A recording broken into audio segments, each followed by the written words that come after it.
ಕೇಳಿ ಸರ್ ನಮಸ್ಕಾರ. ನಮಸ್ಕಾರ ಸರ್ ನಿಮ್ಮದು ಯಾವ ಊರಿ?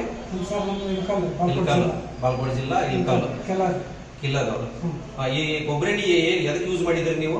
ನಾವು ಕೊಬ್ಬರಿಗೆ ಶುಗರಿಗೆ ಯೂಸ್ ಮಾಡಿದ್ವಿ. ಶುಗರ್ ಸ್ಕಿನ್ ಪ್ರಾಬ್ಲಮ್ಗೆ ಮತ್ತೆ ಶುಗರಿಗೆ ಭೀಮಪ್ಪ ಕುರಿ ಅಂತೇಳಿ ಅವ್ರಿಗೆ ಕೊಟ್ಟಿದ್ವಿ. 50% ಕಡಿಮೆ ಆಗುತ್ತೆ ಶುಗರ್ಗೆ. ಆ ನಂತರ ಇಲ್ಲಿ ಒಬ್ಬ ಲೀಸ್ ಕೊಟ್ಟಿದ್ರು. ಪೇನ್ ಜಾಯಿಂಟ್ ಪೇನ್ ಮುಂಜಾನೆ ಎದ್ದಳಕ್ಕೆ ಹಾಕಿತ್ತಲ್ಲ, ಅವರು ಕ್ಲಿಯರ್ ಆಗುತ್ತೆ. ಒಬ್ರಿಗೆ ಚಕ್ರ ಬರ್ತಾರೆ, ಅದು ಕಫ ಆಯ್ತು ಅಂತ ಹೇಳಿದ್ರು. ಡಾಕ್ಟರ್ ಕಡೆ ತೋರಿಸಿದ್ರೆ ಕಫ ಐತೆ, ಸ್ಕ್ಯಾನ್ ಮಾಡ್ಬೇಕಂದ್ರೆ ಇದನ್ನ ಕೊಟ್ಟು 4 ದಿನಕ್ಕೆ ಅವ್ರಿಗೆ ಚಕ್ರ ಕಡಿಮೆ ಆಗುತ್ತೆ, ನಿದ್ದೆ ಆರಾಮಾಗುತ್ತೆ. ಆಮೇಲೆ ಇನ್ನೂ ಒಂದು ನಿಮಗೆ ಇದು ಶರಪುಂಡ ಆಗೈತೆ ಅಂತ ಹೇಳಿದ್ರಿ. ಎಲ್ಲಿ ಆಗಿತ್ತು ಶರಪುಂಡ?